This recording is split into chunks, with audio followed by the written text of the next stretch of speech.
Hello everyone, good morning. आवाज आ रही है क्या clear?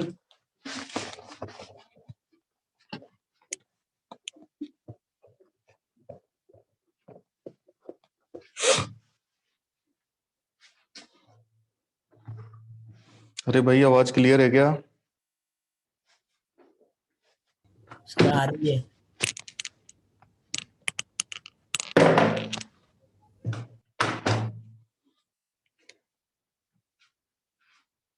Okay, good morning everyone. Good morning sir. सुबह सुबह सब आ चुके हो, मतलब इरिगेशन पढ़ने हैं 7:30 बजे।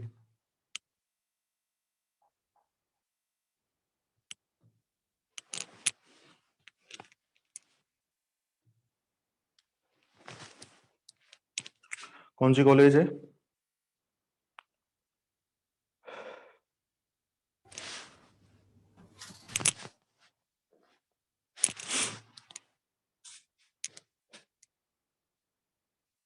कौन सी कॉलेज है आपकी? MITS Vidisha? Sir MITS Gwalior. Vidisha वाली माधव इंस्टीट्यूट? ग्वालियर ग्वालियर।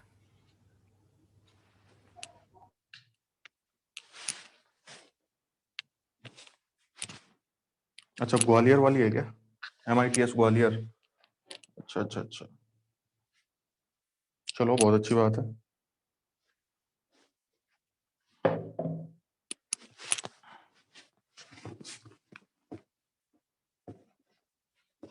तो सारे थर्ड ईयर वाले हैं, फाइनल के भी हैं? थर्ड ईयर वाले हैं या फाइनल ईयर के भी हैं? सर थर्ड ईयर है।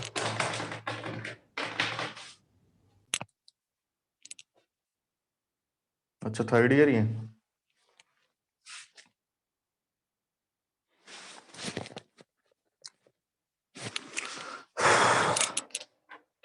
चलिए, तो देखिए आज हम नया सब्जेक्ट स्टार्ट कर रहे हैं, that is irrigation. That is irrigation engineering.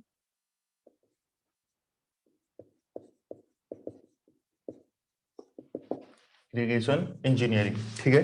देखिए, सिलेबस आपको अगर मिलेगा तो सिलेबस में आपको वाटर रिसोर्सेस इंजीनियरिंग लिख के मिलता है, WRE। आप सभी जानते होंगे, WRE नाम से सब्जेक्ट मिलता है, वाटर रिसोर्सेज इंजीनियरिंग, ठीक है। अब वाटर रिसोर्सेज इंजीनियरिंग के जनरली दो पार्ट कर दिए जाते हैं, ठीक है।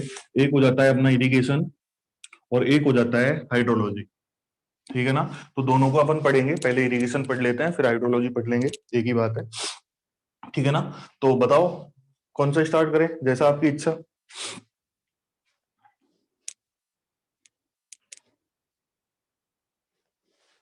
आई थिंक इरिगेशन पहले स्टार्ट कर लेते हैं, जो ठीक लगे। हाँ, ये बिल्कुल सही आंसर होता है, ऐसे आंसर मुझे पसंद है। ठीक है ना। तो देखो, अगर गेट की बात की जाए, अगर गेट की बात करें तो इरिगेशन हाइड्रोलॉजी से टोटल मिला के 5 से 7 नंबर का, 5 से 7 मार्क्स का मैटर पूछा जाता है जनरली, ठीक है ना, ऑन एन एवरेज। क्लियर? और सिंपल सब्जेक्ट है दोनों, ज्यादा बड़े सब्जेक्ट भी नहीं है, ठीक है ना, छोटे सब्जेक्ट हैं और बेहद सिंपल सब्जेक्ट हैं। आपको बोनस नंबर देने वाले सब्जेक्ट हैं, ठीक है ना। बोनस नंबर समझते हो? मतलब इन सब्जेक्ट का एक फायदा है कि इनसे जो क्वेश्चन पूछे जाते हैं वो सेम सेम पूछे जाते हैं हर बार। ऐसा नहीं है कि आपको बहुत ज्यादा चेंज करके क्वेश्चन पकड़ा दिया, तो बड़े आसान सब्जेक्ट है, ठीक है ना। क्लियर? इसके अलावा ESC वगैरह की बात की जाए तो अच्छा खासा वेटेज है। इसके अलावा किसी भी JEN AEN एग्जाम की बात करें, अगर अपन SSC JEE एग्जाम की बात करते हैं, तो आप सभी को, अगर किसी ने देखा हो SSC का पेपर, तो सभी को पता होगा कि आजकल SSC ने थोड़ा पैटर्न चेंज कर दिया है और इरिगेशन हाइड्रोलॉजी से काफी ज्यादा क्वेश्चन पूछे जाते हैं, ठीक है ना। तो सभी लिहाज से ये सब्जेक्ट बड़े इंपॉर्टेंट है, ठीक है ना। अपन गेट के बिहाफ पे पढ़ने वाले हैं, लेकिन ऐसा कुछ फर्क नहीं है, चाहे आप गेट के बिहाफ पे पढ़ लो, चाहे आप SSC JEE या किसी भी AE JEE के हिसाब से पढ़ लो, लगभग सेम ही आएगा। बस थोड़ा चेंज ये है कि अपन क्वेश्चन अच्छे लेवल के करें, इसके अलावा कुछ नहीं है, थ्योरी सेम है सब में, ठीक है ना। तो हम स्टार्ट करने वाले हैं इरिगेशन। हम स्टार्ट करने वाले हैं इरिगेशन। अब देखो, बेसिक से समझते हैं कि भाई, पहली बात तो ये कि इरिगेशन क्या होता है। सबसे इंपॉर्टेंट बात जो हमारे दिमाग में आती है कि इरिगेशन क्या है, कोई मुझे बताएगा what is irrigation? Simple language में कि भाई हाँ ये इरिगेशन है। सिंपल लैंग्वेज में मुझे कोई बता सकता है कि क्या होता है इरिगेशन?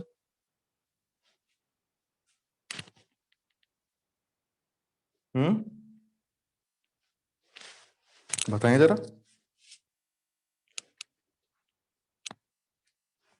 नहीं बताओगे? नींद वींद तो खुल गई ना तुम्हारी सुबह सुबह? चाय वाय पी ली ना तुमने एक एक?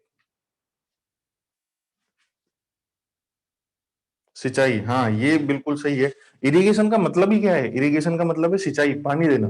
ठीक है ना? इरिगेशन का क्या मतलब है? सिंचाई, पानी देना। लेकिन ये काम तो हमारे घर वाले जो बिल्कुल पढ़े लिखे नहीं है, हमारे दादा वगैरह, ठीक है ना, मेरे दादा बिल्कुल पढ़े लिखे नहीं है, ठीक है ना, लेकिन वो खेतों में पानी देना मेरे से अच्छा जानते हैं, जबकि मैं इरिगेशन पढ़ाता हूँ। ठीक है ना? तो थोड़ा सा ऊपर इससे, ठीक है ना। वो तो एक जनरल बात हो गई कि भाई खेतों में पानी देना, क्रॉप्स को पानी देना, ठीक है। Irrigation is a process of applying control amounts of water of to plants at needed interval. Very good. ये काफी हद तक बहुत अच्छा है। देखो, अगर हम ये बात करें कि जनरली कि भाई इरिगेशन सिंचाई है, पानी देना है, तो बात ठीक है। इरिगेशन सिंचाई है, पानी देना ही है, ठीक है ना? क्लियर? चलो कोई बात नहीं, कॉपी पेस्ट ठीक है, उसने मेहनत तो करी ना इतनी, तुमसे ये भी नहीं हुआ, है ना? चलो कोई बात नहीं, देखते हैं इरिगेशन के बारे में देखते हैं। तो देखो बेसिक सा देखते हैं। एक मैं जनरल कोई क्रॉप लेता हूँ, एक मैंने कोई क्रॉप उठाई, ये मैंने क्रॉप उठा ली, कोई भी क्रॉप हो सकती है, गेहूं, चावल, बाजरा, ज्वार, वॉटेवर। क्लियर है ना? तो इस क्रॉप को मैच्योरिंग के लिए दो चीज की रिक्वायरमेंट है। इस क्रॉप को दो चीज चाहिए अपना जीवन यापन करने के लिए। पहली चाहिए इसको एयर, ठीक है ना, और दूसरी चाहिए इसको वाटर। दूसरी चाहिए इसको वाटर। क्लियर है? अब एयर की जो रिक्वायरमेंट है वो तो आसानी से फुलफिल हो जाएगी, क्योंकि हमारा जो एटमॉस्फेयर है, वायुमंडल है, उसमें घनी सारी एयर प्रेजेंट है, तो एयर इसको मिल जाएगी, एयर का हमें कोई मतलब नहीं है। तो ये तो हो गई उसकी फुलफिल, नो प्रॉब्लम। ठीक है। अब वाटर, अब वाटर की जो रिक्वायरमेंट है किसी भी क्रॉप की, वो दो तरीके से पूरी हो सकती है। ठीक है। एक तो उसको नेचुरल सोर्सेज से पूरी हो सकती है, एक तो नेचुरल सोर्सेज जो है उससे पूरी हो सकती है। नेचुरल सोर्सेज में क्या आ जाता है अपने? रेनफॉल आ जाती है। नेचुरल सोर्सेज में क्या आ जाता है? रेनफॉल आ जाती है। ठीक है। अब देखो भाई, अंदाजा लगाओ कि कोई भी क्रॉप है, ठीक है, इसको 40 सेंटीमीटर पानी की रिक्वायरमेंट है। जनरली जो पानी की रिक्वायरमेंट होती है, वाटर की रिक्वायरमेंट होती है, उसको डेप्थ में मेजर करते हैं पर, ठीक है, आपको समझ में आएगा धीरे धीरे।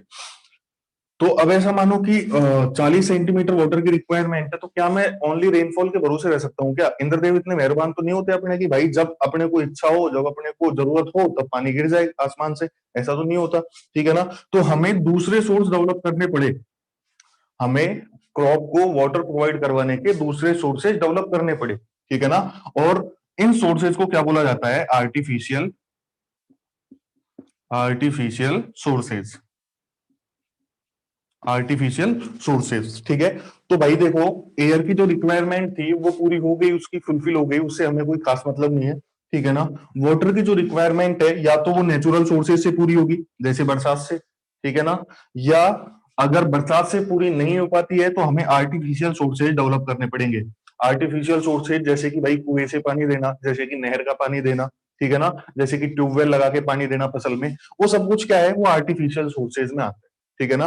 तो इरिगेशन, अगर मेनली मैं बात करूं कि इरिगेशन क्या है, तो इरिगेशन क्या है? आर्टिफिशियल सोर्सेज से क्रॉप को वाटर की सप्लाई करना इरिगेशन कहलाता है। ठीक है ना? क्योंकि नेचुरल में तो हमें कोई खास काम करना है नहीं। नेचुरल सोर्स जो आएगा, बरसात जो आएगी, वो डायरेक्टली आपकी क्रॉप पे लग जाएगी, उसमें आपको कुछ नहीं करना। बरसात हुई, पेड़ों को पानी लग गया, बस उसमें आपने क्या किया?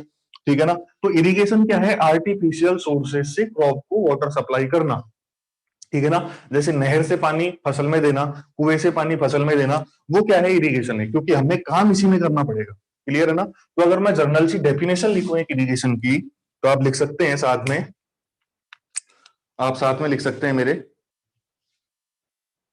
पहले एक आध बेसिक लाइन लिखते हैं। क्रॉप रिक्वायर, लिखे साथ मेरे, crop require air and water,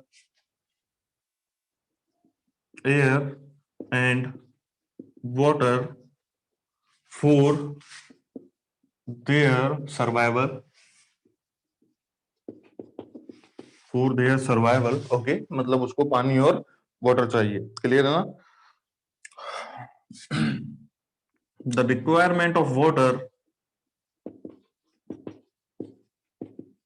for a crop can be fulfilled by natural sources, और नेचुरल सोर्सेज के ब्रैकेट में लिख लेना रेन, क्योंकि नेचुरल सोर्सेज में जनरली अपनी रेन ही आती है, एंड आर्टिफिशियल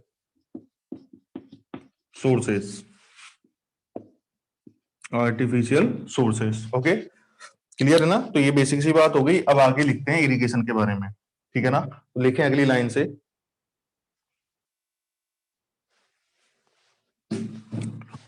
नेक्स्ट लाइन से लिखें, generally the requirement of water for a crop cannot be fulfilled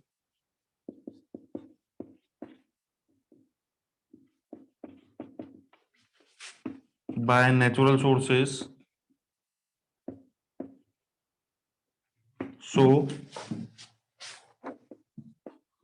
we have to develop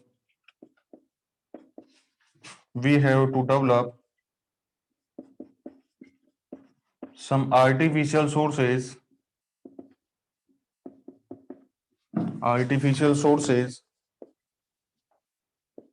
to supply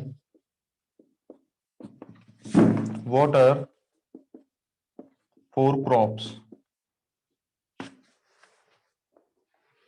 That method of supplying water to crops from artificial sources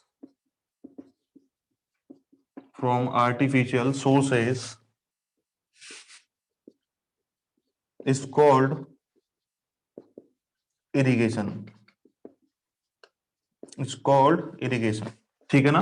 तो भाई irrigation में जब हम engineer बन जाते हैं तो इरिगेशन में काफी चीजें पढ़ते हैं, लाइक कि भाई जो क्रॉप है उसको किस समय पे वाटर प्रोवाइड करवाना है, कितना वाटर प्रोवाइड करवाना है, ठीक है ना, ये सारी चीज, और क्या क्वालिटी होनी चाहिए वाटर की, ये सारी चीज हम डिस्कस करते हैं, ठीक है ना।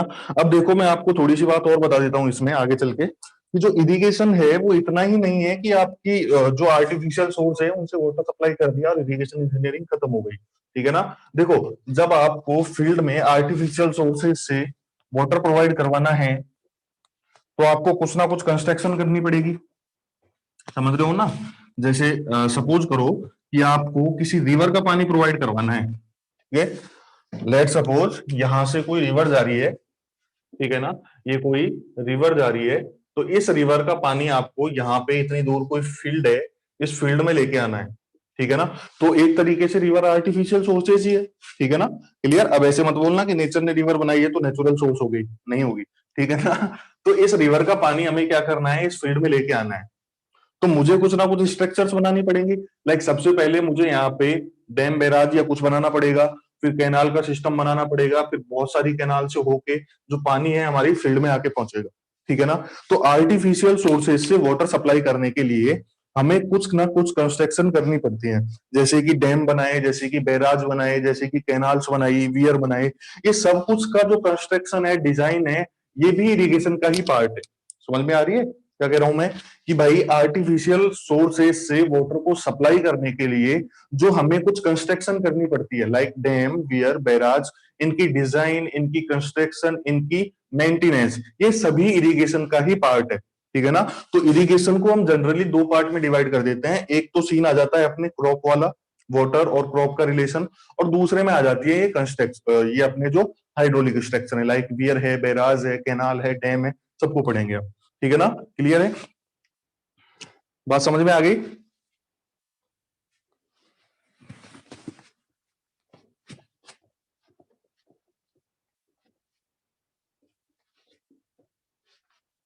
हाँ भाई, पक्का ना। हम्म तो आज थोड़ा सा बेसिक पढ़ेंगे हम इरिगेशन का, कल से अपना जो प्रॉपर इरिगेशन है वो स्टार्ट हो जाएगा। आज जो थ्योरेटिकल पार्ट है इरिगेशन का उसको हम कवर कर लेंगे, ठीक है ना। तो सबसे पहले पढ़ते हैं रिक्वायरमेंट ऑफ इरिगेशन की, भाई क्या जरूरत पड़ गई हमको इरिगेशन डेवलप करने की, ठीक है ना। कुछ तो कुछ कारण रहे होंगे, जब भी कुछ ना कुछ चीज डेवलप होती है, बिना बात तो कोई कुछ भी नहीं करता है ना, सभी समझदार हुआ। बताओ यार, एक तो सर्दी में ये बोर्ड को मिटाना ना बहुत भारी काम, बहुत मेहनत लगती है।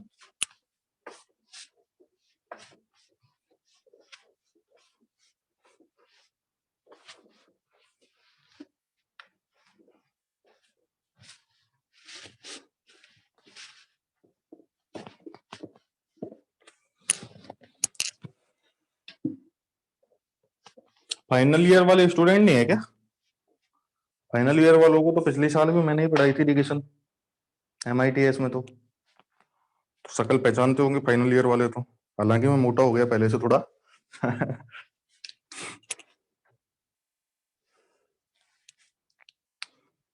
हम्म।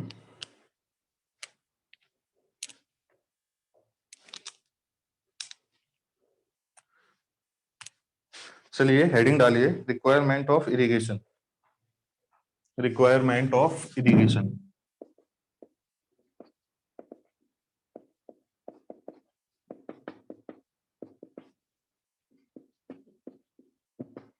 रिक्वायरमेंट ऑफ इरिगेशन, ठीक है ना।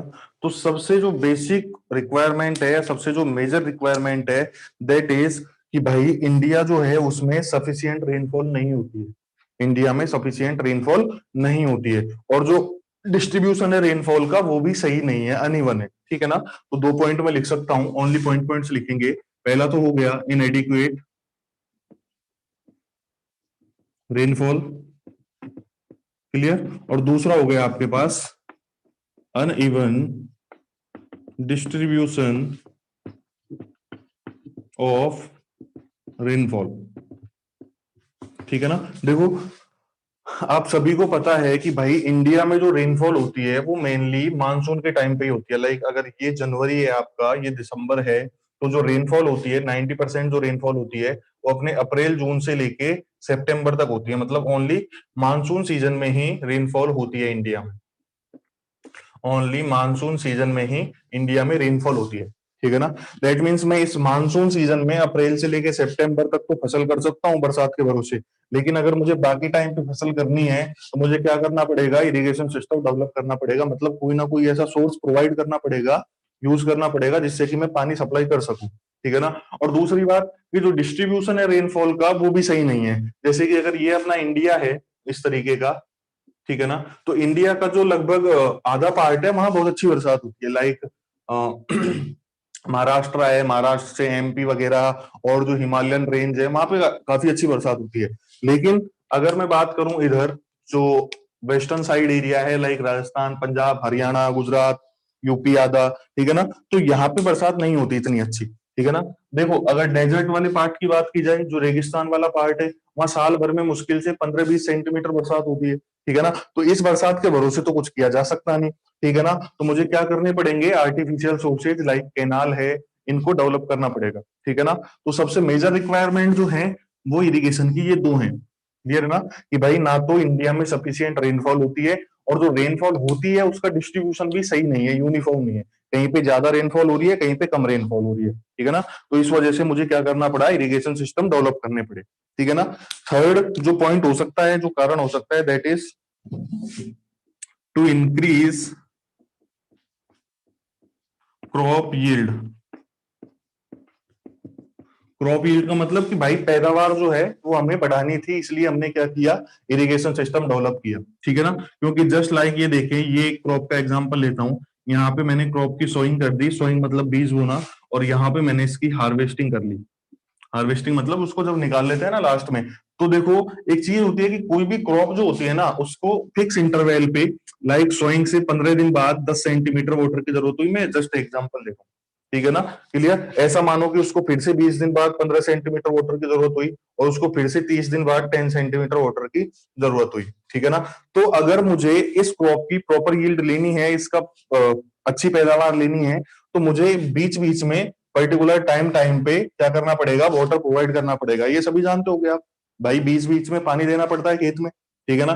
किसी फसल में 3 बार पानी देना पड़ता है, किसी में 2 बार पानी देना पड़ता है, ठीक है ना। तो ये जो कंडीशन है ये आर्टिफिशियल सोर्स से ही डेवलप अपन कर सकते हैं, क्योंकि ऐसा तो है नहीं कि आपकी कोई डायरेक्ट जानकारी हो स्वर्ग लोक में कि भाई इंद्र भगवान से बोलो कि लो अब जरूरत है थोड़ी सी बरसात कर दो, है ना। तो ऐसा नहीं होगा। तो हमें फिक्स इंटरवल पे पानी देने के लिए आर्टिफिशियल सोर्सेज डेवलप करने पड़ते हैं, ठीक है ना। तो यील्ड को बढ़ाने के लिए भी इरिगेशन सिस्टम बनाया गया। क्लियर ना। फोर्थ है requirement, growing perennial crop. Perennial crops, perennial crop जानते हो, पेरेनियल क्रॉप जानते हो क्या? पेरेनियल क्रॉप क्या होता है, बताएगा कोई?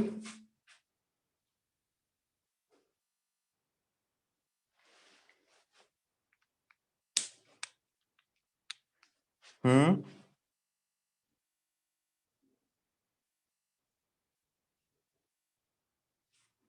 मुझे तो नींद वींद में लग रहे हो तुम, सच्ची बताओ।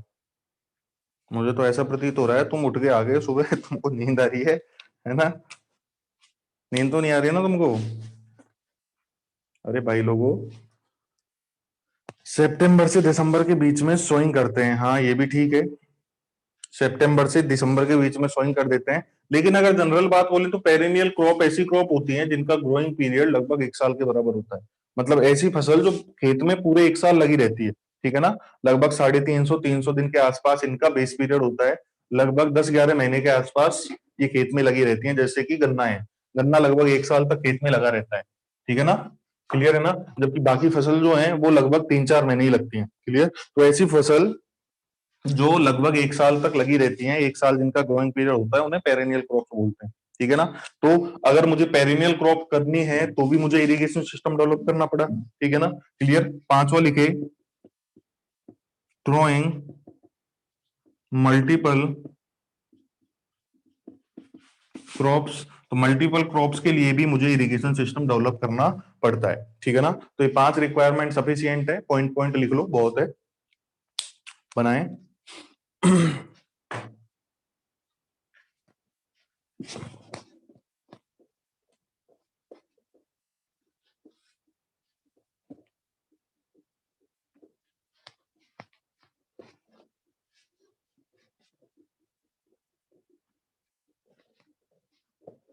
तो आज में अपन लगभग थ्योरी वाला पार्ट जो है इरिगेशन का उसको कवर कर लेंगे। उसके बाद कल से जो प्रॉपर न्यूमेरिकल वाला पार्ट है वो स्टार्ट हो जाएगा। बना लिया क्या? सॉरी।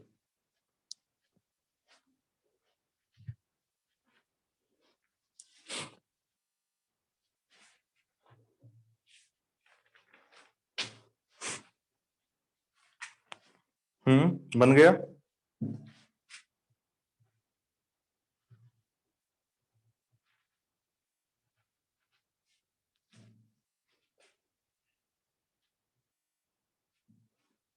अरे भाई बना लिया क्या?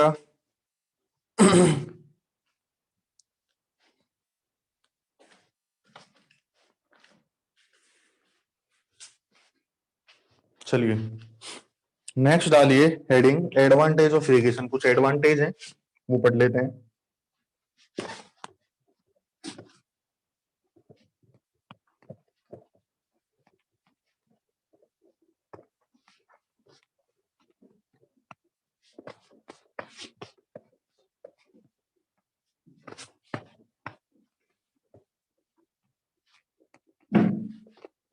तो हेडिंग डालें आप लोग, advantage of irrigation. Advantage of irrigation, ठीक है। तो देखो सबसे पहला जो हमें प्रॉफिट हुआ, एडवांटेज हुआ, ठीक है ना, वो क्या हुआ कि भाई जो प्रोडक्शन था यील्ड क्रॉप्स का वो बढ़ गया, ठीक है ना। कि अगर मैं प्रॉपर इरिगेशन प्रोवाइड कर लेता हूँ किसी भी एरिया में कि भाई मेरे खेत के आसपास पानी देने की अच्छी व्यवस्था है, ठीक है, चाहे मैंने कुआं खुदवा रखा है, चाहे मैंने ट्यूबवेल लगवा रखा है, चाहे मेरे घर के पास से कैनाल जा रही है उसका पानी मैं उसमें दे रहा हूँ, तो अगर मैं सही टाइम पे फसल को सही पानी दे दूंगा तो मेरा जो प्रोडक्शन है वो अच्छा होगा, ठीक है ना। तो पहला पॉइंट हम लिख सकते हैं एडवांटेज में, इंक्रीमेंट इंक्रीमेंट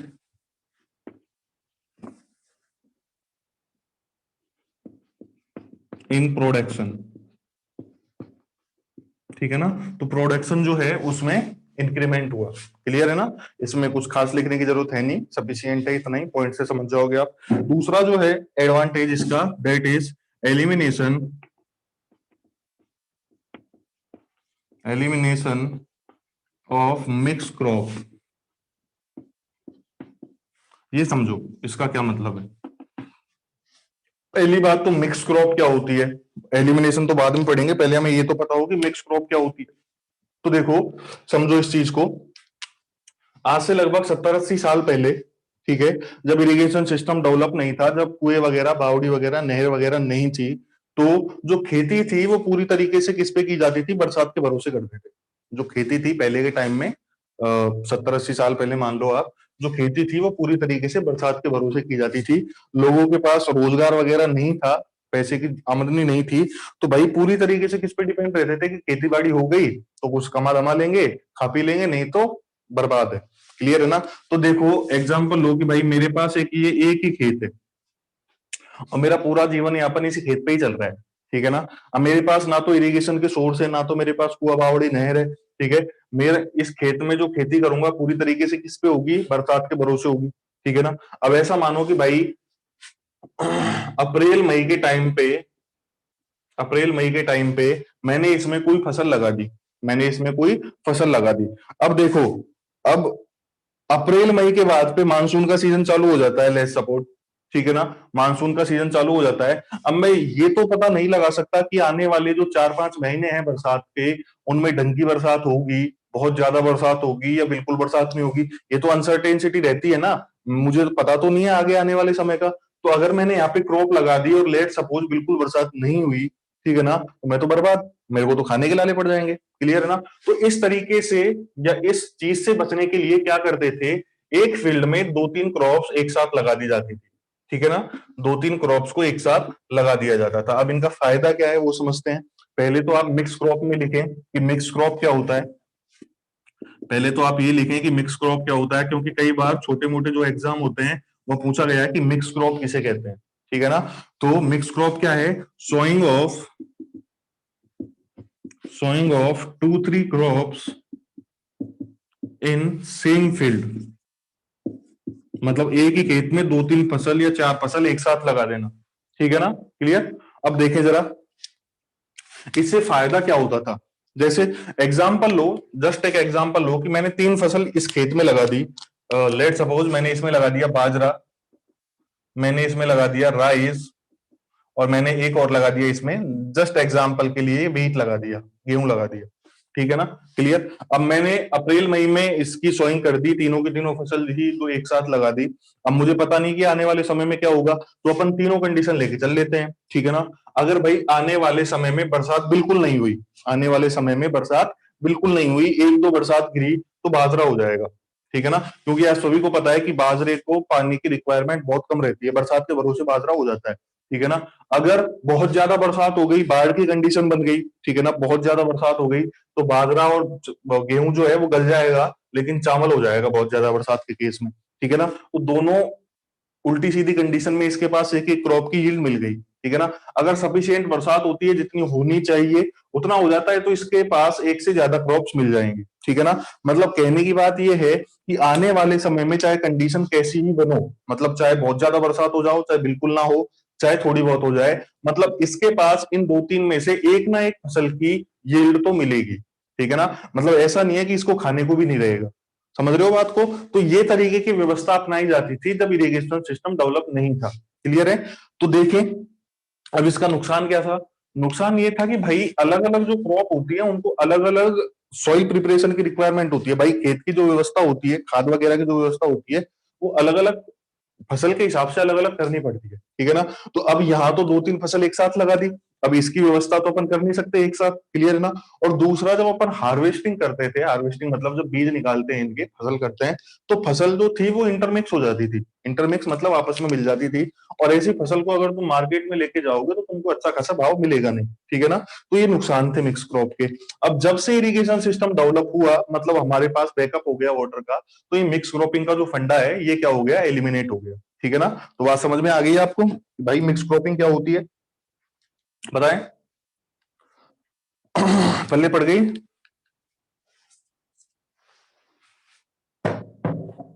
ठीक है ना, तो लिखते हैं इसके बारे में थोड़ा सा। मिक्स क्रॉपिंग इंपॉर्टेंट है, कई बार जेई वगैरह के एग्जाम में इस पे क्वेश्चन पूछे हुए हैं, एक बार एसी में पूछा हुआ है, ठीक है ना। तो लिखें इसमें इसमें लिखें मिक्स क्रॉपिंग, तो हमें पता ही लग गया कि भाई मिक्स क्रॉपिंग क्या होती थी। अब इसका लिखते हैं पर्पज, कि किस वजह से मिक्स क्रॉपिंग की जाती थी। पर्पज में लिखें, नेक्स्ट लाइन में लिखें purpose.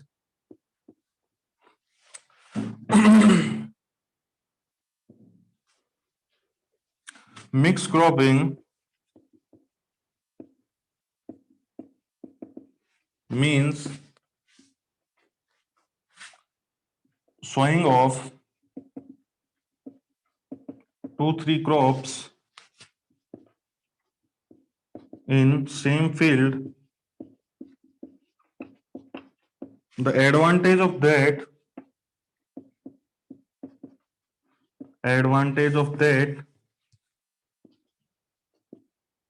if worst natural condition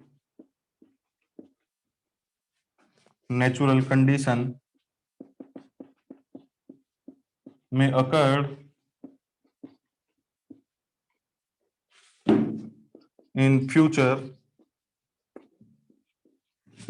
farmer can get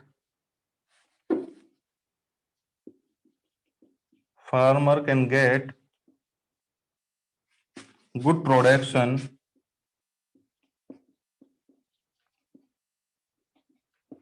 of at least one crop, मतलब एक फसल का तो कम से कम उसको मिल ही जाएगा प्रोडक्शन, ठीक है ना। आगे देखते हैं। अब इसके नुकसान क्या है वो देखते हैं, ठीक है ना। तो लिखे मेरे साथ, प्रॉब्लम क्या थी इससे। We know that different crop require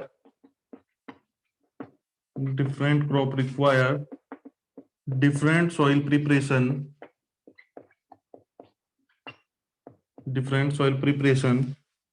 and it cannot be fulfilled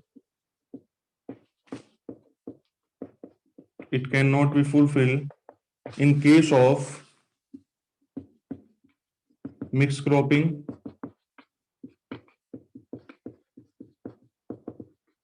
So due to that, production of crop is decrease. Also, at the time of harvesting,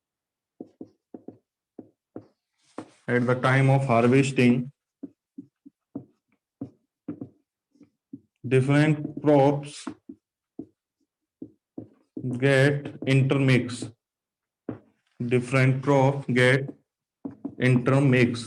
okay, next line से लिखें, ड्यू टू, और आप इस तरीके से लिखें, after development of proper irrigation system,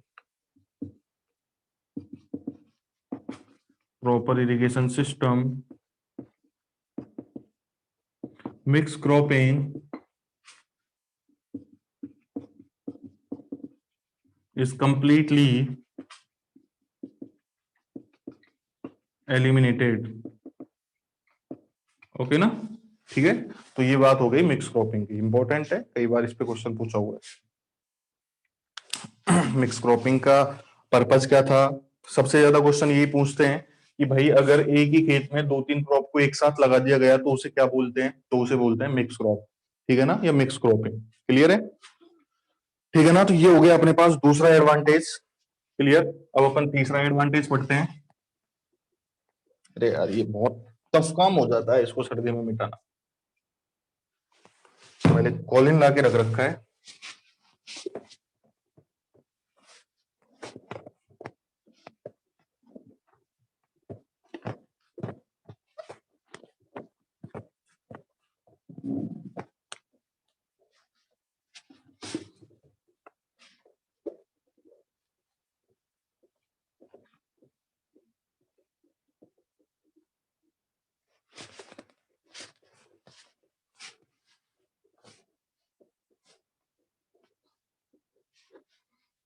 third जो advantage है इरिगेशन का, that is third advantage is improvement और improve in domestic water supply.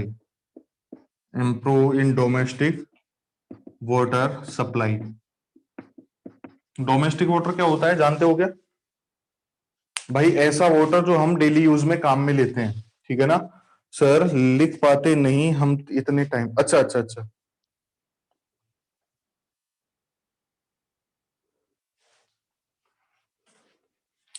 मतलब हम नहीं लिखते हैं, आप पीडीएफ नहीं लिख लिया करो, लिख लिया करो। पीडीएफ का सिस्टम सही नहीं है। मैं तो सोच रहा था मेरे साथ साथ लिख रहे होगे आप, इसलिए मैंने मिटा दिया। तो मेरे साथ में नहीं लिखते क्या तुम? मैं बोलता भी तो रहता हूँ साथ में। अच्छा, जो चीज थ्योरी की है वो लिख लिया करो, मैं जब बोलता हूँ तो साथ में लिख लिया करो, उसमें कोई प्रॉब्लम नहीं है। अब थ्योरी में तो समझने की कोई चीज है नहीं। ठीक है, फिर भी मैं अब टाइम दे दिया करूंगा आपको। ओके ओके ओके, कोई बात नहीं। ठीक है ना, तो जो थ्योरेटिकल पार्ट है वो तो आप मेरे साथ लिख लिया करो, कोई प्रॉब्लम नहीं है। मैं बोलता भी हूँ ना साथ, तो उसको तो लिख लेना चाहिए। कोई बात नहीं, मैं टाइम दे दिया करूंगा। देखो, improvement in domestic water supply. अब डोमेस्टिक वाटर क्या होता है? डोमेस्टिक वाटर वो वाटर होता है जो हम जर्नल लाइफ में यूज करते हैं, जैसे कि खाने पीने के लिए, नहाने धोने के लिए, सब कुछ क्या है? डोमेस्टिक वाटर है। ठीक है, क्लियर। अब देखें भाई, जब कैनाल सिस्टम किसी एरिया में डेवलप किया जाता है तो उससे क्या होता है, आसपास के जो शहर हैं वहां डोमेस्टिक वाटर की सप्लाई भी दे दी जाती है। जैसे कि मैं सबसे बढ़िया एग्जांपल बताता हूं, इंदिरा गांधी नहर सुना है? इंदिरा गांधी नहर परियोजना सुनी है आपने किसी ने? जो राजस्थान में है, पंजाब हरियाणा राजस्थान में सब में है, सुनी है ना? जानते होगे आई थिंक, पड़ोसी हो आप तो, कोई खास दूर नहीं हो। एमपी, ग्वालियर तो पास में ही है ना? तो देखो, जो राजस्थान का वेस्टर्न पार्ट है लाइक दैट, राजस्थान का जो वेस्टर्न पार्ट है लाइक दैट, तो इसमें इंदिरा गांधी नहर बनाई गई है। ठीक है ना, बहुत बड़ी, इंडिया की सबसे बड़ी कैनाल सिस्टम है इंदिरा गांधी नहर का। ठीक है, इंदिरा गांधी कैनाल सिस्टम जो है वो इंडिया का सबसे बड़ा कैनाल सिस्टम है। ठीक है, देखें, जो इंदिरा गांधी नहर है उसमें क्या किया गया है, जो आसपास की सिटी है, जैसे कि आपने नाम सुना होगा, जोधपुर है, बीकानेर है, जैसलमेर है, बाड़मेर है। ठीक है ना, इन सारी सिटीज में, इन सारी सिटियों, इन सारे जिलों के कस्बों में, गांवों में, सब में जो पानी की सप्लाई होती है वो कैसे करते हैं? इंदिरा गांधी नहर से एक ब्रांच कैनाल प्रोवाइड कर दी और इस ब्रांच कैनाल के पानी को फिल्टर प्लांट में भेजा, वहां पानी शुद्ध हुआ, जो आप इन्वायरमेंट में पढ़ते हो। ठीक है ना, तो एक ब्रांच कैनाल निकाली, ब्रांच कैनाल को फिल्टर किया पानी को और उसको सप्लाई कर दिया। दैट मीन्स यहाँ पे जब इरिगेशन सिस्टम डेवलप हुआ, दैट मीन्स यहाँ पे जब इंदिरा गांधी कैनाल बनी तो उसकी वजह से जो आसपास के शहर थे, आसपास के कस्बे थे, वहां पे डोमेस्टिक वाटर की सप्लाई भी चालू हो गई। वरना आपको पता है, ये जो ऐसे एरियाज हैं डेजर्ट में, जो रेगिस्तान वाला ऐसा पार्ट है जहाँ पे इंदिरा गांधी नहर का पानी नहीं पहुंच पाता, वहां पे हालत क्या है? मतलब वहां पे टांके बना के, टांके समझते हो? मतलब घर में एक बड़ा सा गड्ढा खोद लेते हैं, जो अपने टैंक वगैरह होते हैं ना। ठीक है, बड़े बड़े टैंक बना दिए जाते हैं, बहुत बड़ी कैपेसिटी के, घर के फ्रंट में या बेसमेंट में कहीं भी। और उनमें जो बरसात होती है, ठीक है, जैसे कि बरसात हुई, पहली बरसात का पानी तो बह जाने देते हैं, बाद में जो बरसात होती है उनका पानी क्या करते हैं, उस टांके में खुदाते हैं, मतलब टांके में भरते हैं। और वो टांका भर जाता है, तब वो जो पानी है टांके का, ठीक है, उसको साल भर डोमेस्टिक सप्लाई में काम देते हैं, उसी को पीते हैं, उसी से खाना पीना बनाते हैं, उसी से नहाते धोते हैं, सब काम में वही आता है। ठीक है ना, तो देख लो कितनी पानी की शॉर्टेज है। क्लियर है ना? तो उनकी हालत सुधर गई किसकी वजह से? इंदिरा गांधी नहर की वजह से, नहीं तो बहुत बुरी हालत थी वहां पे। ठीक है ना? अब भी कई एरिया ऐसे हैं जहां पे पानी नहीं पहुंच पाता। ठीक है ना? अब भी कई एरिया ऐसे हैं जहां पे पानी नहीं पहुंच पाता है, तो वहां पे इसी तरीके से यूज किया जाता है वाटर का। ठीक है ना? तो हम इसमें थोड़ा सा लिख लेते हैं पॉइंट में। इसमें लिखे थर्ड पॉइंट में साथ में लिख लो मेरे। थर्ड पॉइंट में लिखे मेरे साथ, when a irrigation system when a irrigation system is developed in a area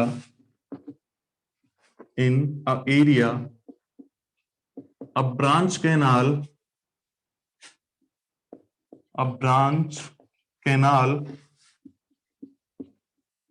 is provided to supply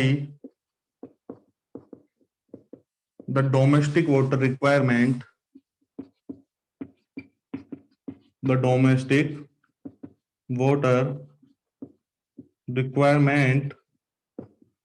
of the nearby cities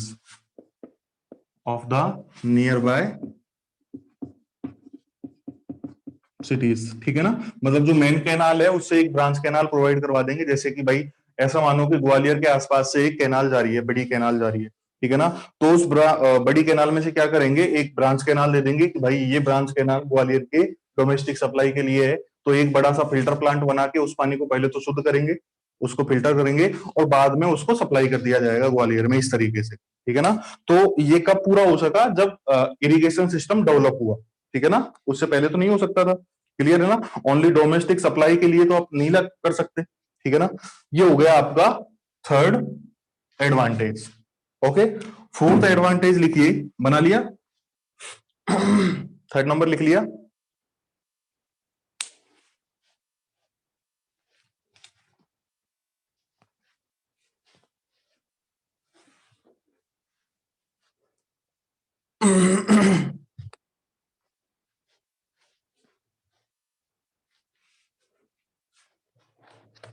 देखिए, जो फोर्थ एडवांटेज है that is improvement in inland waterways. अब inland waterways क्या होते हैं भाई? आप सभी जानते हो ट्रांसपोर्टेशन के तीन चार मेथड होते हैं। या तो हवा से हो सकता है, प्लेन वगैरह से, या अपने सड़क से होता है, रेलवे से होता है, और एक और चीपेस्ट मेथड होता है जिसे बोलते हैं अपन पानी से। ठीक है ना? तो पानी से जो ट्रांसपोर्टेशन होता है वो सबसे सस्ता ट्रांसपोर्टेशन माना जाता है, सबसे सस्ता होता है वो। क्लियर है ना? तो इनलैंड वाटरवेज का मतलब क्या है कि भाई जो इंडिया में वाटरवेज है बड़े बड़े, ठीक है ना, जैसे कि बड़ी बड़ी नदियां हैं, तो उनमें क्या कर रखा है, एक ट्रांसपोर्टेशन का रास्ता बना रखा है। जैसे कि गंगा नदी से ट्रांसपोर्टेशन होता है। साल 2 साल 3 साल पहले नरेंद्र मोदी ने, जो प्रधानमंत्री है इंडिया के, उन्होंने एक ट्रांसपोर्टेशन रूट का उद्घाटन किया था प्रयागराज से। ठीक है? वाराणसी से किया था या प्रयागराज से किया था, मुझे एग्जैक्टली याद नहीं है, आई थिंक प्रयागराज से था। प्रयागराज से पश्चिम बंगाल के हल्दिया तक किया था। तो ये एक तरीके से क्या बना दिया उन्होंने, एक रूट बना दिया। ठीक है? मतलब नदी के थ्रू क्या हो रहा है, ट्रांसपोर्टेशन हो रहा है। तो इस तरह के ट्रांसपोर्टेशन को, या इस तरह के जो वाटरवेज होते हैं, उन्हें क्या बोला जाता है, इनलैंड वाटरवेज बोला जाता है। ठीक है? तो भाई नदियां तो पहले से ही थी, उनसे तो ट्रांसपोर्टेशन पहले से ही हो रहा था। लेकिन जब कैनाल बनाई बड़ी बड़ी, जब बड़ी बड़ी कैनाल बनाई, तो उन कैनाल से भी क्या होने लगा, ट्रांसपोर्टेशन होने लगा। ठीक है? जैसे आपने सुना होगा बड़ी बड़ी कैनाल जो प्रॉपर ट्रांसपोर्टेशन के लिए काम में ली जाती हैं, सुना है क्या? सुएज नहर है, पनामा नहर है। ठीक है ना? ये कैनाल है, ये प्रॉपर किसी के लिए बनाई गई हैं, ये तो ट्रांसपोर्टेशन के लिए ही बनाई गई हैं। लेकिन जो इरिगेशन कैनाल बनाई जाती हैं, बड़ी बड़ी इरिगेशन कैनाल जो बनाई जाती हैं, उनसे भी हम ट्रांसपोर्टेशन करते हैं। ठीक है? उनसे भी ट्रांसपोर्टेशन किया जाता है। क्लियर है ना? तो जैसे ही हमारे इरिगेशन सिस्टम डेवलप हुआ, तो उसमें बहुत बड़ी बड़ी कैनाल बनाई गई, मेन कैनाल, ब्रांच कैनाल। तो उनसे हम क्या कर सकते हैं, उनसे हम ट्रांसपोर्टेशन कर सकते हैं। ठीक है ना? तो इसमें लिखें, चौथे पॉइंट में लिखें, अ बिगर system, a bigger system of canals and rivers also improve the inland waterways of the area. Clear na? And it is also the cheapest method. It is also the cheapest method, or you can say cheapest mode. It is also the cheapest mode of transportation. Transportation का सबसे cheapest mode है, मतलब सबसे सस्ता तरीका होता है ये वाटर से ट्रांसपोर्टेशन करना. समझते होगे आप सभी, है ना? देखो, जैसे इंडिया में हाईवे जो होते हैं, नेशनल हाईवे, उनको एनएच नाम दिया जाता है. एनएच बोलते हैं अपन, एनएच इतना, एनएच 2, एनएच 5, एनएच 8, इस तरीके से. ठीक है, इस तरीके से जो वाटरवेज है इंडिया में, उन्हें नाम दिया जाता है एनडब्ल्यू, मतलब नेशनल वाटरवेज. ठीक है ना? अगर मैं इंडिया की बात करूं तो अभी तक इंडिया में लगभग 111 नेशनल वाटरवेज प्रेजेंट है. ठीक है ना? अभी तक लगभग 111 नेशनल वाटरवेज हैं इंडिया में, जिनमें से आई थिंक 15-16 जो वाटरवेज हैं वो प्रेजेंट कंडीशन में रनिंग है, मतलब उनसे ट्रांसपोर्टेशन होता है. ठीक है ना? क्लियर है? तो आप चाहो तो लिख लो इस पॉइंट को भी. In India there is in India there is 111 means 111 officially notified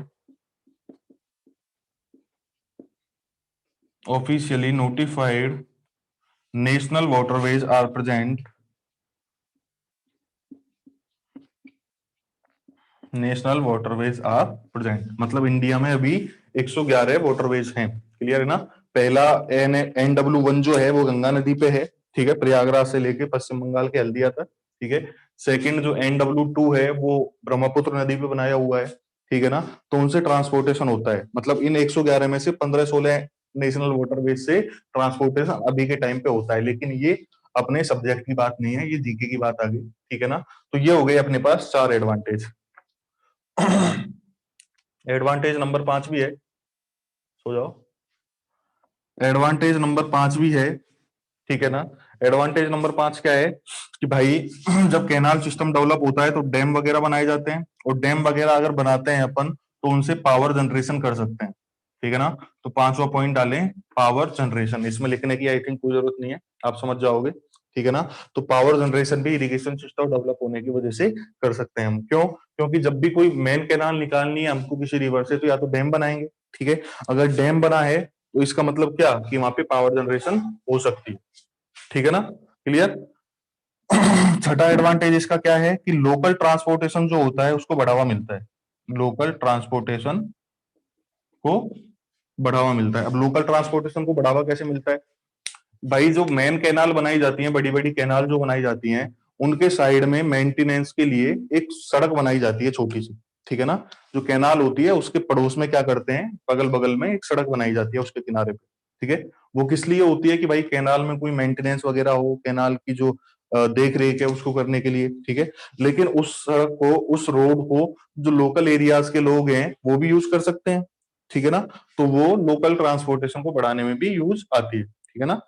सबसे अच्छा जो एडवांटेज है इरिगेशन का, that is employment. Employment. Clear है ना? जब इरिगेशन सिस्टम डेवलप होगा, ठीक है ना, तो जेईएन की भर्ती करनी पड़ेगी गवर्नमेंट को. ठीक है ना? और जेईएन की भर्ती करेंगे, एईएन की भर्ती करेंगे तो तुम नौकरी लगोगे. ठीक है ना? तो ये भी क्या है, एक एडवांटेज ही है. ठीक है ना? इरिगेशन सिस्टम का कोई अगर कैनाल का सिस्टम बनाया जाएगा तो उसको ऑपरेट करने के लिए, मेंटेन करने के लिए, डिजाइन के लिए इंजीनियर्स की भर्ती की जाती है, तो वो इंप्लॉयमेंट का पार्ट हो गया. ठीक है ना? तो ये है एडवांटेज. ये है एडवांटेज. बनाएं इसको, लिख लें.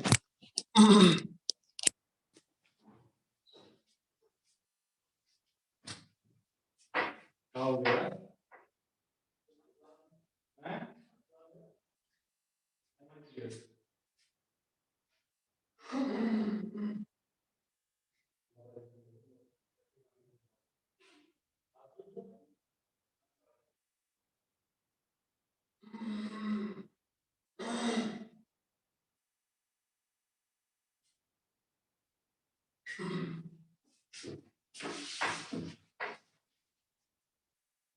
बना लिया?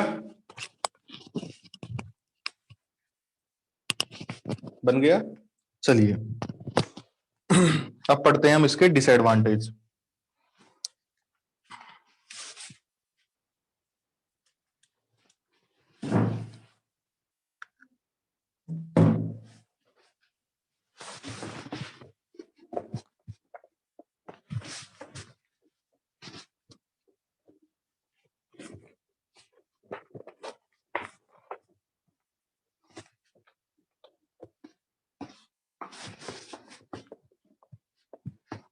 तो अगली हेडिंग डालें disadvantage of irrigation.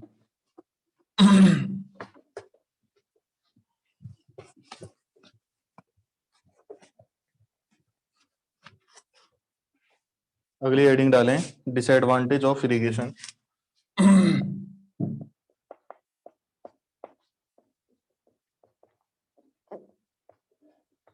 Disadvantage of irrigation, ठीक है ना। और पहला पहला जो इसका डिसएडवांटेज है that is water logging, that is water logging, ठीक है। इसको समझते हैं पहले, इंपॉर्टेंट पॉइंट है, ठीक है।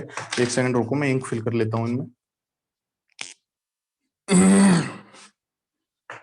बड़ा ही इंपॉर्टेंट पार्ट है, इसको समझेंगे डिटेल में। वाटर लॉगिंग से क्या मतलब है?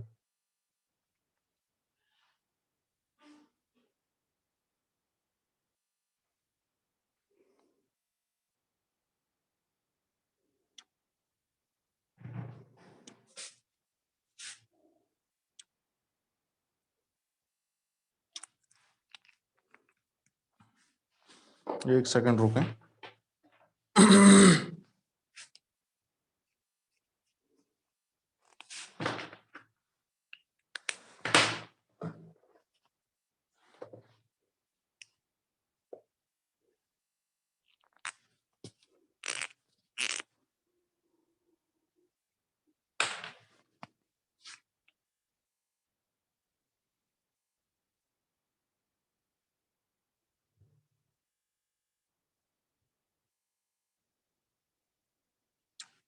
देखिए, समझना है इसको, वाटर लॉगिंग को ध्यान से। वाटर लॉगिंग क्या है, क्या कंडीशन है, किस तरीके से नुकसान पहुंचाती है, सब कुछ देखेंगे अपन, है ना। बड़े ध्यान से समझना है इसको।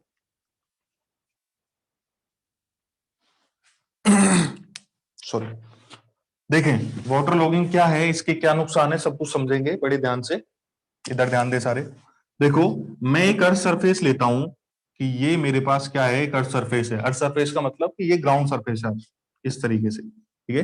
ये क्या है, आपकी ग्राउंड सरफेस है, ठीक है। और यहाँ पे जो ग्राउंड वाटर टेबल है GWT, वो ये रही। जो ग्राउंड वाटर टेबल है वो ये रही आप, ठीक है ना। इस पर्टिकुलर एरिया का जो रूट जोन है वो मैं इस तरीके से बता देता हूं। ये क्या है, रूट जोन है। ये क्या है, रूट जोन है। रूट जोन क्या होता है, सॉइल की वो डेप्थ जहां तक क्रॉप्स की जड़ें जाती हैं, उसे क्या बोलते हैं अपन, रूट जोन बोलते हैं। जनरली 1.5-2 मीटर होता है, ठीक है ना। तो ये हो गया इसका रूट जोन। अब देखो, समझना, यहाँ पे ये जो हायर एलिवेशन वाला पार्ट है, ऊंचा एरिया जो है, वहां पे फील्ड में मैं क्या करवाता गया, ओवर इरिगेशन करवा रहा हूं। ओवर इरिगेशन, ओवर इरिगेशन यहाँ पे किया जा रहा है। ओवर इरिगेशन से मतलब कि भाई जितनी पानी की रिक्वायरमेंट है उससे ज्यादा पानी यहाँ पे दिया जा रहा है। और ये कब होता है, जब आपके पास बहुत ज्यादा पानी की अवेलेबिलिटी हो, लाइक पंजाब, हरियाणा और कुछ पार्ट राजस्थान के। वहां पे क्या है, कैनाल सिस्टम डेवलप है इंदिरा गांधी नहर का, तो खूब पानी है, दुनिया भर का पानी है। तो क्या करते हैं, अपनी एक मेंटेलिटी होती है कि भाई खेत में ज्यादा पानी दे दो, अच्छी फसल होगी, लेकिन जरूरत से ज्यादा भी नहीं देना चाहिए, ठीक है ना। तो ओवर इरिगेशन का मतलब क्या, कि जरूरत से ज्यादा पानी खेत में प्रोवाइड करना। जब आप जरूरत से ज्यादा पानी फील्ड में दोगे तो भाई वाटर, आप सभी जानते हो, ग्राउंड में नीचे जाता है, एब्जॉर्ब करता है, ठीक है ना। तो जब आप ज्यादा पानी देते हो खेत में, ओवर इरिगेशन करते हो, तो आपके पास सीपेज लॉस होते हैं। सीपेज लॉस होते हैं। सीपेज लॉस का मतलब कि भाई जो पानी है ग्राउंड से इनफिल्ट्रेट होके कहां जाता है, अंडरग्राउंड जाता है, मतलब जमीन में अंदर जाता है। तो ये क्या हो गया आपके पास, ये हो गए सीपेज लॉस। क्लियर है ना, सीपेज लॉस हो गए। अब आप क्या कर रहे हो, यहां से कंटिन्यू ओवर इरिगेशन प्रोवाइड करवा रहे हो, कंटिन्यू क्या कर रहे हो, ओवर इरिगेशन प्रोवाइड करवा रहे हो। तो धीरे धीरे क्या होगा, ज्यादा पानी अंदर आएगा जमीन में, ज्यादा पानी सीपेज करेगा, और धीरे धीरे ये पानी जो है ये पहुंचता पहुंचता कहां पहुंच जाएगा, ग्राउंड वाटर टेबल के पास पहुंच जाएगा। ये क्या करेगा, धीरे धीरे ग्राउंड वाटर टेबल में पहुंच जाएगा। अब ग्राउंड वाटर में एडिशनल वाटर का इनकम चालू हो गई। आप सभी को पता है कि अगर ऊपर से पानी रिश्ता रिश्ता ग्राउंड वाटर के पास पहुंचता है तो ग्राउंड वाटर टेबल धीरे धीरे ऊपर उठना चालू कर देती है, ठीक है ना। तो मैंने माना ये पहली कंडीशन थी, मैंने माना कि दूसरी कंडीशन में ग्राउंड वाटर टेबल कुछ ऊपर आ गई, किसकी वजह से, इस वाटर की वजह से, ठीक है ना। और यहाँ पे आ गई दूसरी कंडीशन पे, दैट इज पॉइंट 2, यहाँ पे पहुंच गई ग्राउंड वाटर टेबल। आप फिर भी नहीं रुक रहे, आपने कंटिन्यूअसली ओवर इरिगेशन यहाँ से चालू रखा, कंटिन्यूअसली ओवर इरिगेशन यहाँ पे चालू रखा। तो धीरे धीरे जो ग्राउंड वाटर टेबल है उठती उठती कहां पे आ जाएगी, ग्राउंड वाटर टेबल जो है धीरे धीरे उठती उठती कहां पे पहुंच जाएगी, प्लांट की रूट जोन में पहुंच जाएगी, ठीक है ना। मतलब ऐसा ऐसा भी नहीं है कि बहुत जल्दी हो जाएगा, लगभग 10 15 20 साल बाद अगर तुम ध्यान दोगे तो ग्राउंड वाटर टेबल उठती उठती कहां पे पहुंच गई होगी, लेट सपोज कि रूट जोन में पहुंच गई, ठीक है ना। क्लियर है ना। अब जैसे ही ground water table root zone में पहुंचती है, जो क्रॉप की यील्ड है वो कम होने लग जाती है, मतलब जो पैदावार है वो कम होने लग जाती है, ठीक है ना। इसको समझेंगे कि क्यों कम होती है, ठीक है, इसको भी समझेंगे, लेकिन अभी इधर देखते हैं, ठीक है। फिर धीरे धीरे तुम क्या करते गए, और ओवर इरिगेशन मतलब और एक्स्ट्रा ओवर इरिगेशन प्रोवाइड करवाते गए। एक कंडीशन ऐसी आई जब ग्राउंड वाटर टेबल जो है वो सरफेस के ऊपर आ गई, इस तरीके से ये ग्राउंड वाटर टेबल यहाँ पे आ गई। दैट मीन्स ऊंचे एरियाज में जो ग्राउंड वाटर टेबल थी उसकी वजह से जो नीचा एलिवेशन का एरिया है, निचले जो एरियाज हैं वहां पे पानी भरने लग गया, इस तरीके से वहां पे क्या होने लग गया, पानी भरने लग गया इस तरीके से, ठीक है। ये जो कंडीशन होती है इसे बोलते हैं वाटर लॉगिंग, इसे बोला जाता है वाटर लॉगिंग। समझ में आई बात, एक सेकंड रुकना, एक सेकंड रुको।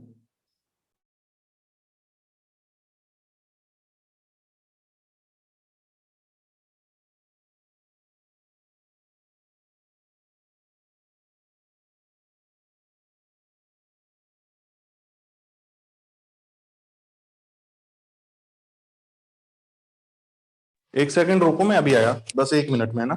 अभी करते हैं, रिपीट करते हैं, 1 मिनट में आया वापस।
अभी देखते हैं, वापस समझते हैं वाटर लॉगिंग को क्या है फंडा।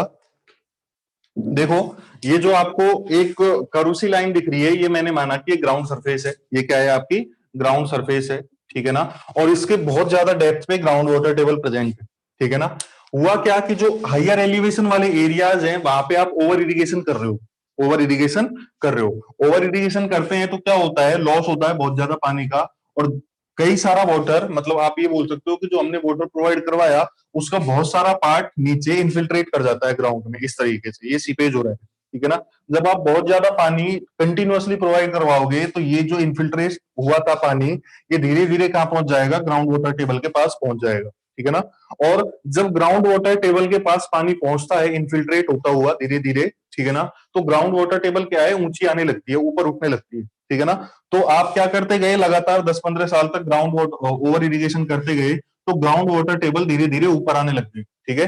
पहले ग्राउंड वाटर टेबल यहाँ पे थी 1 नंबर पे, अब धीरे धीरे उठ के 2 नंबर पे पहुंच गई, ठीक है ना। लेकिन फिर भी ओवर इरिगेशन करते हुए नहीं रुके, क्योंकि जमीन के अंदर क्या चल रहा है ये तो अपने को पता नहीं, ठीक है ना, कि भाई ऊपर आ रही है नीचे जा रही है इसका थोड़ी पता लगता है। अपने क्या करते गए, फिर वापस ओवर इरिगेशन करते गए। तो एक टाइम ऐसा आया जब ग्राउंड वाटर टेबल जो है वो रूट जोन में पहुंच गई, ग्राउंड वाटर टेबल जो है ये कहां पे पहुंच गई, रूट जोन में पहुंच गई। GWT in root zone. Clear है? जैसे ही ground water table root zone में पहुंचती है, जो पैदावार होती है, प्रोडक्शन होता है क्रॉप का, वो गिर जाता है। ठीक है ना? इसको अभी इधर समझेंगे अपन क्यों गिरता है। ठीक है ना? क्लियर? फिर अपन कंटिन्यूअसली और इरिगेशन और करते गए, अब भी नहीं रुके हम, तो फिर क्या होगा, जो ग्राउंड वाटर टेबल है वो सरफेस से ऊपर आ जाती है। ग्राउंड सरफेस से ऊपर कैसे आ जाती है? मतलब जो हायर एलिवेशन वाले एरियाज हैं वह ग्राउंड वाटर टेबल ऊपर चली जाती है, और जो लोअर एलिवेशन वाले एरिया है, मतलब जहां पे गड्ढा है, एक तरीके से गड्ढे में बसे होते हैं ना कई एरियाज, नीचे एलिवेशन पे, कम एलिवेशन पे, वहां पे धीरे धीरे पानी भरने लग जाता है। ठीक है ना? इस कंडीशन को क्या बोला जाता है? वाटर लॉगिंग बोला जाता है। इस कंडीशन को क्या बोलते हैं? वाटर लॉगिंग बोलते हैं। वाटर लॉगिंग मतलब सरफेस के ऊपर ग्राउंड वाटर का आ जाना। अब ग्राउंड वाटर जब आता है तो इसमें बहुत सारे साल्ट हैं जो मिलके आते हैं ऊपर, मतलब मिट्टी में जो साल्ट घुले हुए होते हैं उनको अपने साथ घोल के ये जो पानी है ये सरफेस के ऊपर ले आता है। ठीक है ना? अब देखो, इस एरिया में पानी भर गया, अब पानी भर गया तो यहाँ फसल नहीं हो सकती। ठीक है ना?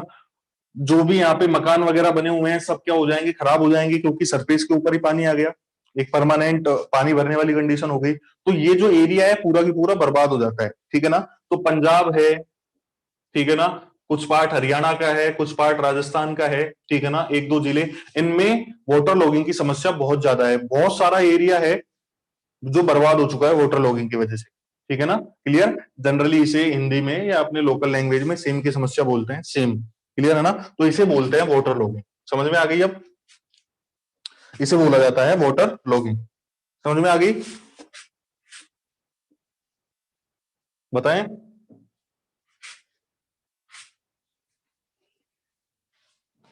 बोलो भाई। अरे वाटर लॉगिंग समझ में आ गई ना? हाँ चलो, अब देखते हैं। अब दूसरा एक साइड में देखते हैं कि भाई वाटर लॉगिंग से पहले जब ground water table root zone में आ जाती है तब क्या इफेक्ट पड़ता है। ठीक है? मैंने ये बोला था ना कि जैसे ही ground water table root zone में आएगी तो क्या हो जाएगा, जो क्रॉप है उसकी यील्ड गिर जाएगी, प्रोडक्शन गिर जाएगा। तो इससे क्या समस्या होती है इसको समझते हैं। ठीक है? देखो, मैं इधर एक रूट जोन का फोटो बना रहा हूं इस तरीके से। ये ग्राउंड सरफेस है, ये ग्राउंड सरफेस है, ठीक है ना, और ये जो है ये है रूट जोन, ये जो है ये है root zone. Clear? Root zone मतलब ऐसी डेप्थ सॉइल में जहां तक प्लांट की जड़ें पहुंचती हूं। ठीक है ना? क्लियर? यहाँ पे इस तरीके से एक प्लांट लगा हुआ है छोटा सा, और ये मान लो कि ये इस प्लांट की जड़ें हैं इस तरीके से। ये क्या है? इस प्लांट की जड़ें हैं इस तरीके से। क्लियर है ना? अब देखो समझना, प्लांट को क्या है, कुछ न्यूट्रिएंट्स चाहिए होते हैं। ठीक है? जैसे अपने को खाने पीने में चाहिए ना विटामिन वगैरह, इसी तरीके से प्लांट को भी चाहिए होता है। ये मैंने बना दिया यहाँ पे प्लांट, तो प्लांट को क्या है, कुछ न्यूट्रिएंट्स चाहिए होते हैं। Plant require nutrients. ठीक है ना? और न्यूट्रिएंट्स कौन से चाहिए होते हैं इसको? Generally NPK, nitrogen, phosphorus, potassium, ये तीन न्यूट्रिएंट्स की रिक्वायरमेंट होती है प्लांट को जब ये प्रोग्रेस करता है। अगर ये नहीं मिलेंगे तो प्लांट की प्रोग्रेस कम हो जाएगी, रुक जाएगी। ठीक है ना? अब एक मुद्दा यह आता है कि जो प्लांट है वो पोटेशियम और फास्फोरस को तो डायरेक्टली ले लेता है ग्राउंड में से, लेकिन जो नाइट्रोजन होती है उसको प्लांट नाइट्रोजन की फॉर्म में नहीं लेता है, इसको नाइट्रेट की फॉर्म में लेता है। ठीक है ना? एक यहाँ पे स्पेशल बात आती है, plant need nitrogen in nitrate form, in nitrate form. Clear है ना? अब देखो, प्लांट को नाइट्रोजन नाइट्रेट की फॉर्म में चाहिए। अब ग्राउंड में तो ऐसी कोई मशीन लगी नहीं है जो नाइट्रोजन को नाइट्रेट की फॉर्म में चेंज करे। तो यहाँ पे जो ग्राउंड है ना, यहाँ पे बैक्टीरिया होते हैं। ये जो ग्राउंड है या जो रूट जोन है, यहाँ पे बहुत सारे बैक्टीरिया होते हैं।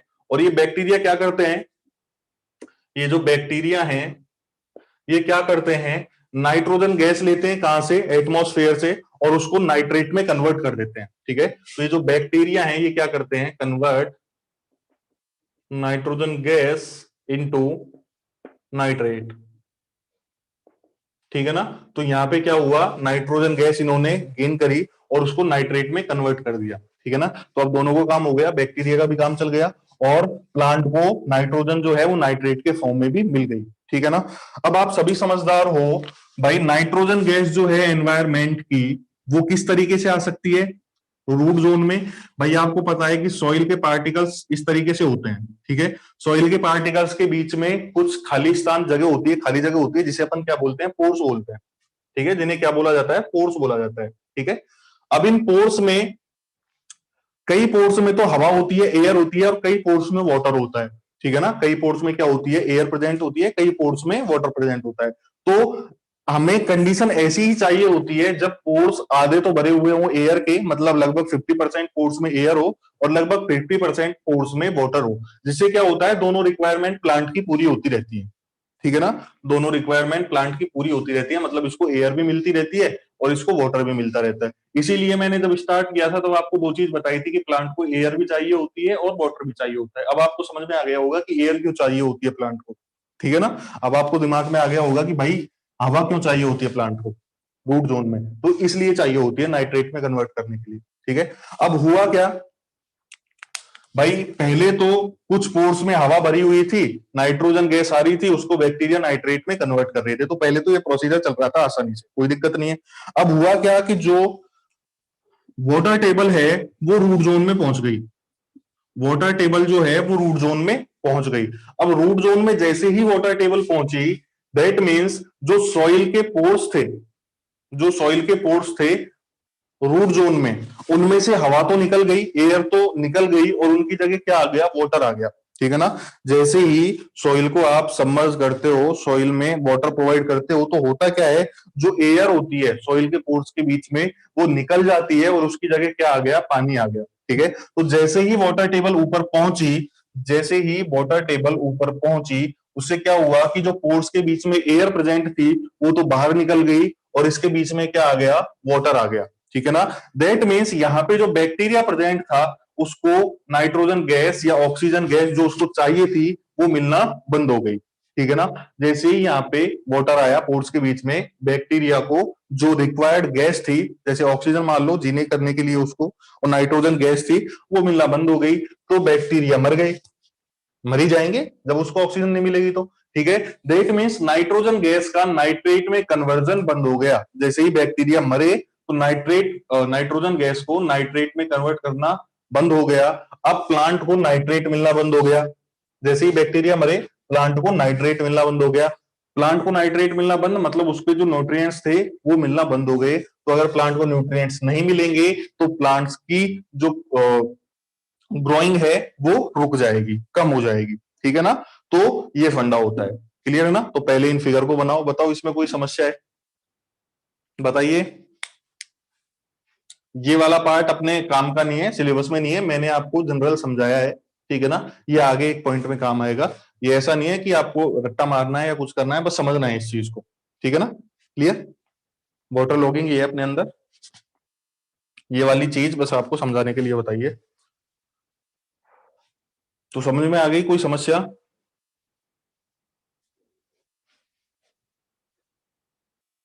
ठीक है, बनाओ इसको, इन फिगर्स को बना लो अपने हिसाब से।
शाम को हाइड्रोलॉजी क्लास लगती है क्या आपकी? मुझे तो ऐसी कोई इन्फॉर्मेशन नहीं मिली, मुझे तो इरिगेशन हाइड्रोलॉजी की दोनों की मिली है, बट टाइम यही रखा है। शाम को अलग से है क्या हाइड्रोलॉजी क्लास? हैं, आधे बोल रहे हैं नो सर, आधे बोल रहे हैं हाँ सर। मैसेज आया है, तो मुझे तो कोई इन्फॉर्मेशन नहीं मिली, मुझे तो इरिगेशन हाइड्रोलॉजी की इंफॉर्मेशन मिली थी कल, और टाइम यही बताया था। हो सकता है शाम को क्लास हो तो शाम को पढ़ा लेंगे। 6:30 PM का, 6:30 PM पे मेरी दूसरी क्लास है, मैं क्लास नहीं ले पाऊंगा, और कोई सर होंगे फिर।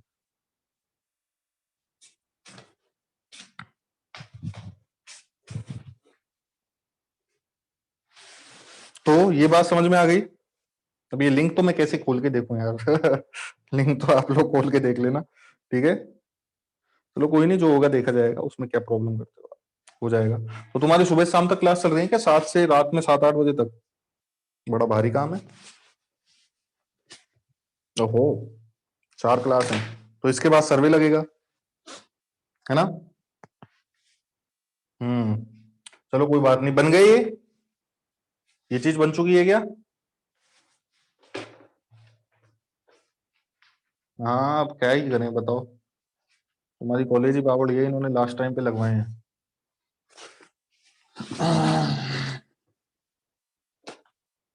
यार ये बोर्ड बड़ा भारी काम हो गया बता।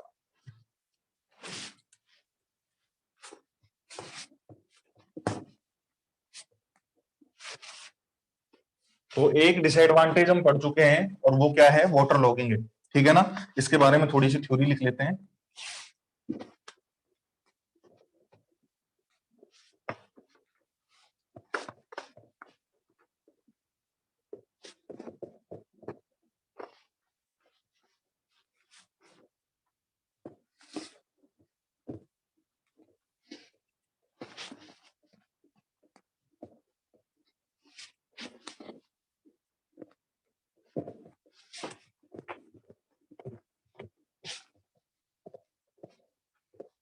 देखें, इसके बारे में थोड़ा लिख लेते हैं।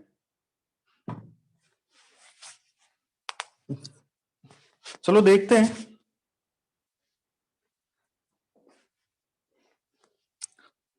जो जो पढ़ाने का होगा वो सब कुछ पढ़ाएंगे आपको, टेंशन क्यों लेते हो, ठीक है ना। तो इसके बारे में थोड़ी थ्योरी लिखते हैं अपन। लिखे मेरे साथ साथ लिख लेना, अब है ना। कहाँ गया मार्कर, मेरे साथ में लिख लेना। लिखे, water logging, water logging is a phenomena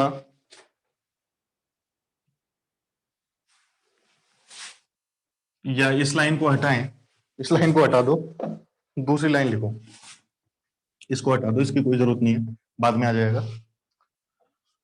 इसमें लिखें, if large amount of water, if large amount of water is supplied to field, is supplied to field, then most of the part of that water, that supplied water, that supplied water is infiltrate into the ground, infiltrate into the ground. Okay, if that over irrigation is continue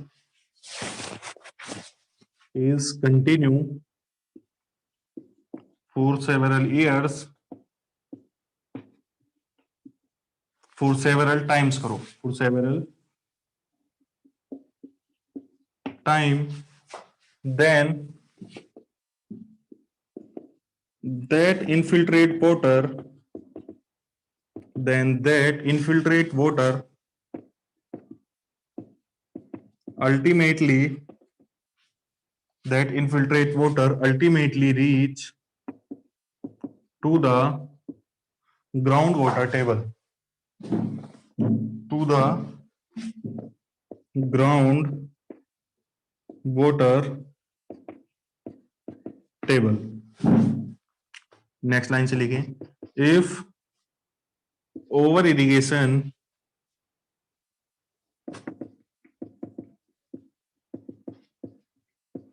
is continue then that groundwater table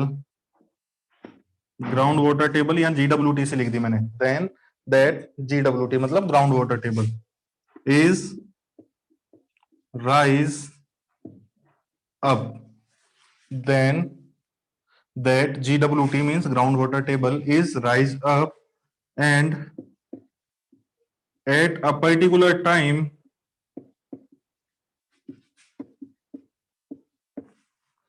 it reach into the root zone of crop,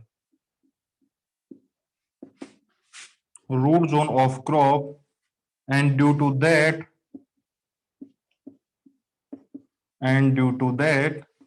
the productivity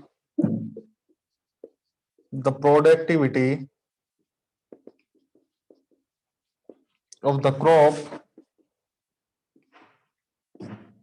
is reduced. The productivity of the crop is reduced. Okay ना, आगे लिखो एक line और इसमें, next line लिखें, if groundwater table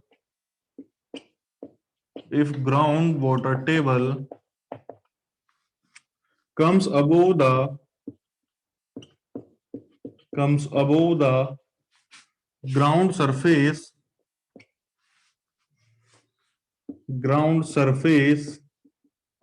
then that condition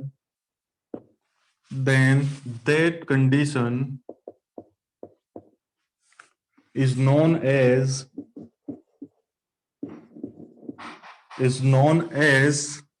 waterlogging.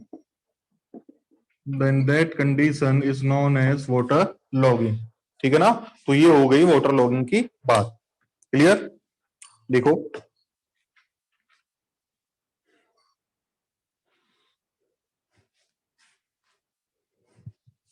मतलब water logging जहां पे हो गई वो एरिया बर्बाद हो जाता है बिल्कुल, ना तो तुम कुछ कर सकते हो, वहां पे चोरी डकैती और होने लग जाती है। वाटर लॉगिंग वाले एरियाज में चोरी और होती है, क्योंकि लूट लेते हैं, वहां कोई होता तो है नहीं आसपास।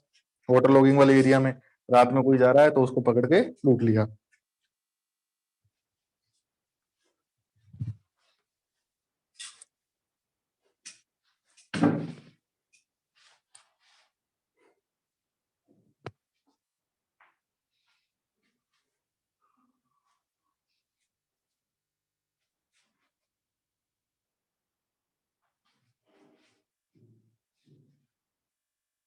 बना लिया, बन गया, ओके। ये हो गया हमारा पहला डिसएडवांटेज, ठीक है। अब दूसरा डिसएडवांटेज पढ़ते हैं, दो ही डिसएडवांटेज मैंने इसके बस। एक तो हो गया water logging,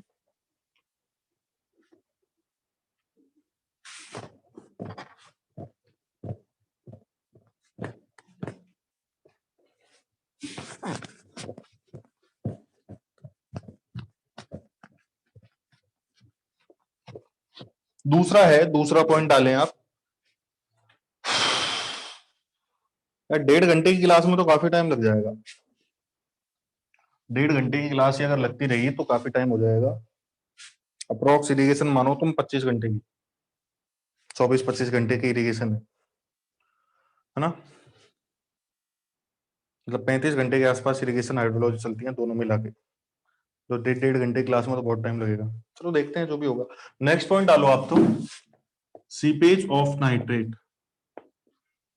seepage of nitrate. अब ये क्या भला है, इसको समझते हैं, सीपेज ऑफ नाइट्रेट, ठीक है ना। देखो जरा, ये ग्राउंड सरफेस है, ठीक है ना, और ये रूट जोन है।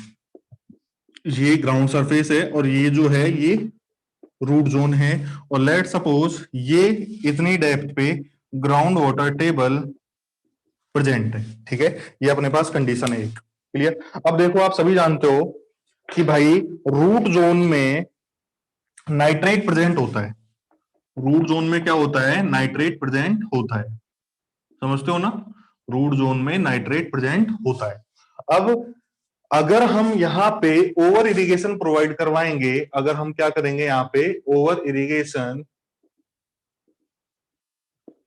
प्रोवाइड करवाएंगे, तो आप सभी जानते हो कि जब ओवर इरिगेशन होता है तो सीपेज होता है, ठीक है ना, इनफिल्ट्रेशन बहुत ज्यादा होता है, ठीक है, और सीपेज आउट होता है वाटर हमारा, क्लियर है। दैट मीन्स मैंने यहाँ पे ओवर इरिगेशन करवाया, वाटर जो है पहले रूट जोन में आया, और रूट जोन में आने के बाद उसमें क्या हो गया, वाटर में नाइट्रेट मिक्स हो गया, ठीक है, नाइट्रेट जो है वो वाटर में क्या हो गया, मिक्स हो गया, ठीक है। वाटर में नाइट्रेट मिक्स हो गया और ओवर इरिगेशन की वजह से वाटर जो है वो इन्फिल्ट्रेट करता करता कहां पहुंच गया, ग्राउंड वाटर टेबल में पहुंच गया, ठीक है ना, वाटर जो है वो ग्राउंड वाटर टेबल में पहुंच गया।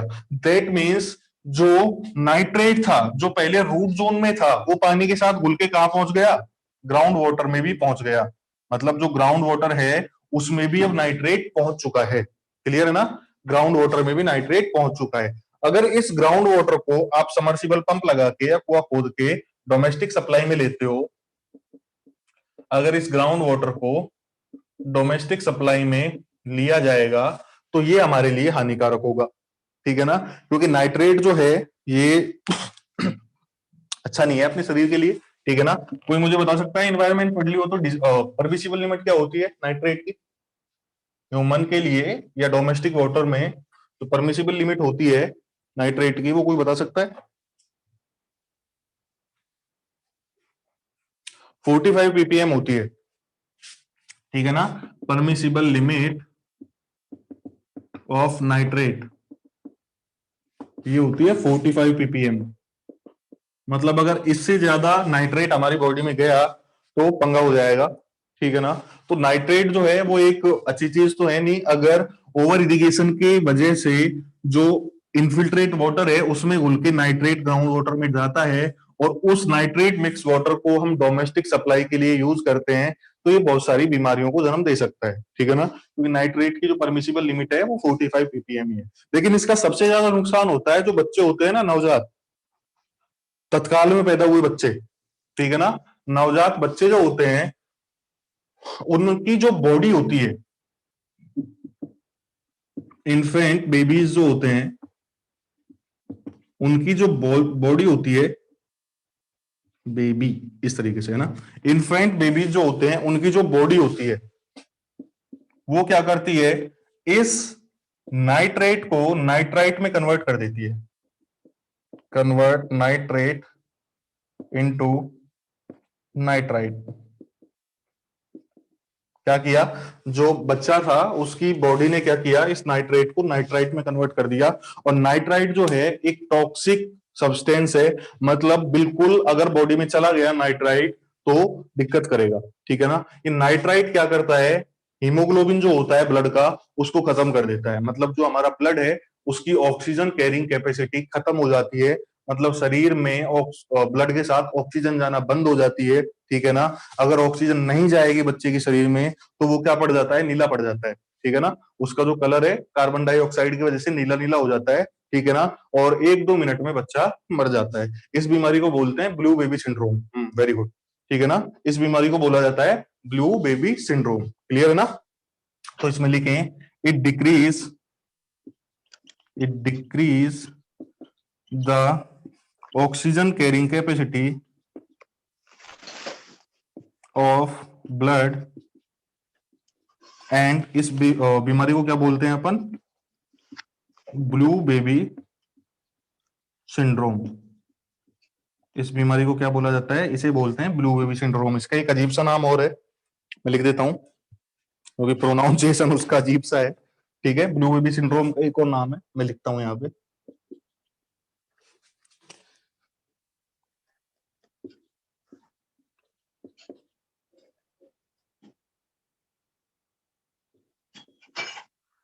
लड़की, इसका एक और नाम है, क्या है, मीथेमोग्लोबिनेमिया, जो भी है लिख लो, है ना, तो प्रोनाउंसिएशन अजीब है। पढ़ रहे हैं तो ये बीमारी हो जाती है किसकी वजह से, नाइट्रेट के सीपेज की वजह से। तो ये भी क्या है, एक तरीके से डिसएडवांटेज है, ये भी क्या है, डिसएडवांटेज है, बड़ा खतरनाक डिसएडवांटेज है, ठीक है ना। तो ये हालांकि और भी डिसएडवांटेज होते हैं इरिगेशन के, लेकिन वो ज्यादा इंपॉर्टेंट नहीं है, ये जो दो थे ये ज्यादा इंपॉर्टेंट थे, तो हमने ये दोनों पढ़ लिए। एक बात और कि भाई इरिगेशन जो है अगर उसको हम कंट्रोल मैनर में प्रोवाइड करें, मतलब जितनी रिक्वायरमेंट है क्रॉप को उतना ही हम वाटर प्रोवाइड करें क्रॉप के लिए, तो जो वाटर है वो ग्राउंड में नहीं जाता, जनरली उसका इन्फिल्ट्रेशन नहीं होता, ठीक है।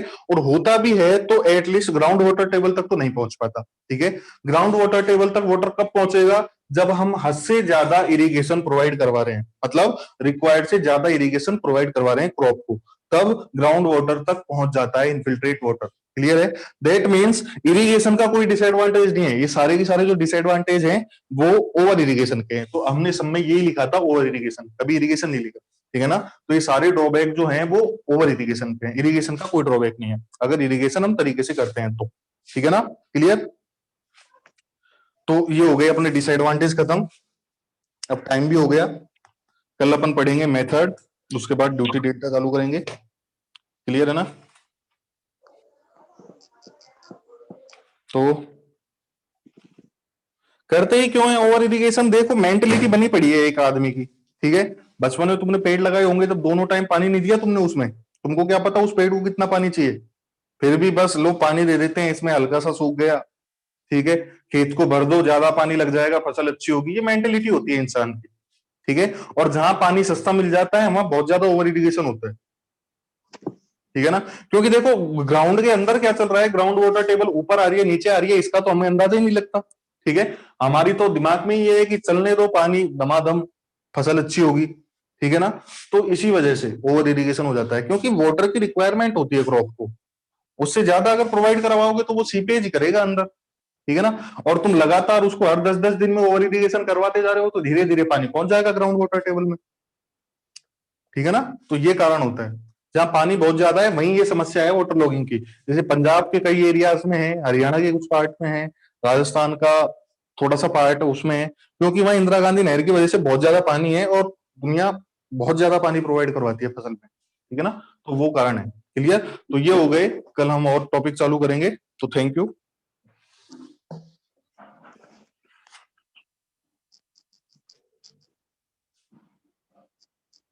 Okay, thank you.